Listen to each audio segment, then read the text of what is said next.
Dalam rapat kerja antara Komisi 6 DPR RI dan Menteri Investasi Bahlil Lahadalia, terungkap siapa investor yang berencana mendirikan pabrik kaca terbesar kedua di dunia setelah China. Bahlil menjelaskan untuk membangun pabrik kaca tersebut bahan dasarnya memang ada di Pulau Rempang. Selain Rempang yang ada di Batam, ia menyebut negara tetangga juga memiliki bahan dasar tersebut. Menurutnya, kawasan Batam dibuat untuk mengimbangi Singapura. Pimpinan Bapak Ibu anggota Dewan yang saya hormati, banyak pertanyaan tapi lebih pada Rempang dan beberapa hal lain, termasuk dalamnya adalah OSS dan khusus untuk yang mulia Pak Andre menyangkut dengan PT Abako.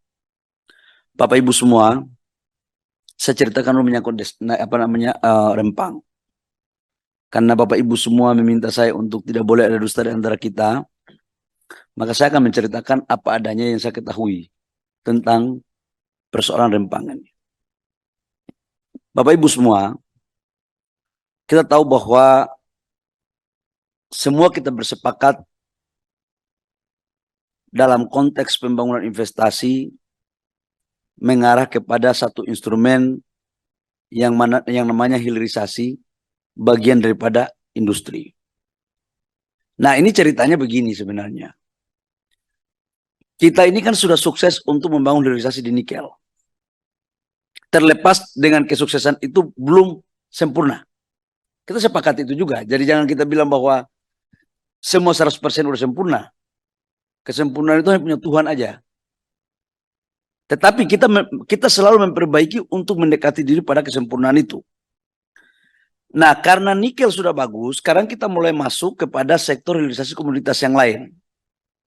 Contoh boksit, kita sudah bikin alumina.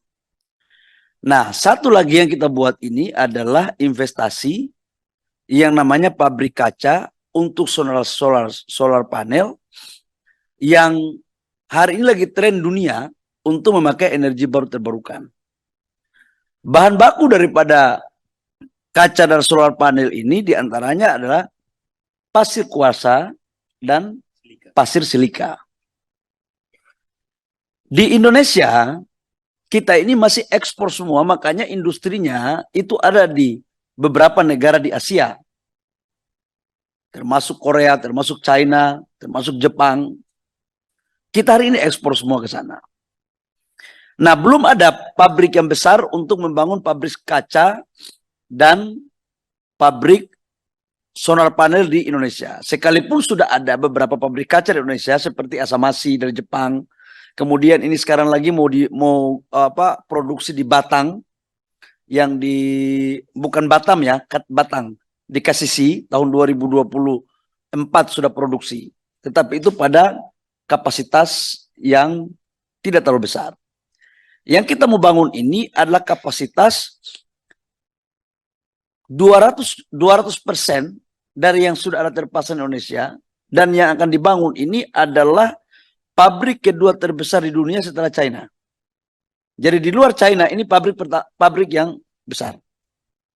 Dan produknya itu adalah pabrik kaca untuk berbagai macam jenis dan solar panel.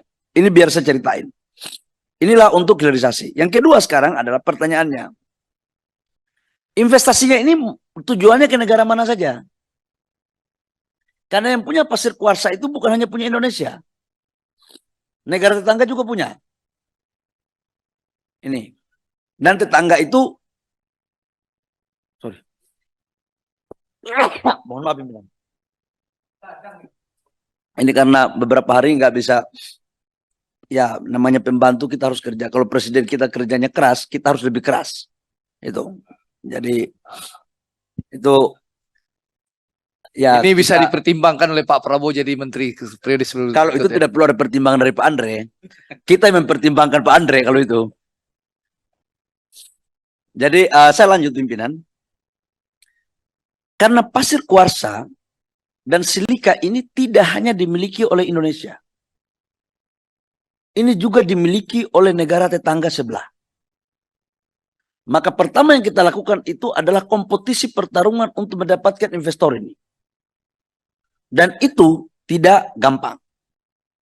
Kemudian penentuan lokasi. Ini saya masuk ke bab masalah ini. Masalah lokasi yang ditunjuk adalah Provinsi Kepri, Kota Batang, kampungnya itu, pulaunya itu namanya Rempang. Rempang ini masuk dalam wilayah pengelolaan kawasan BP Batang.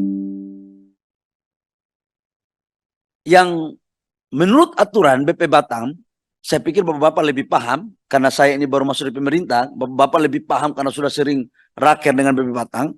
Areal yang dikuasai itu adalah merupakan kewenangan yang diberikan kewenangan negara yang diberikan kepada BP Batang untuk melakukan pengelolaannya. Nah, terkait dengan Rempang, saya udah pernah di sana, Pak Andre. Pak Subardi, saya juga sudah pernah dari sana, Pak. Ketika kami mulai menandatangani MOU, saya jujur untuk mengatakan, yang tanda tangan MOU itu adalah kami Kementerian Investasi dengan investornya. Kenapa itu saya lakukan?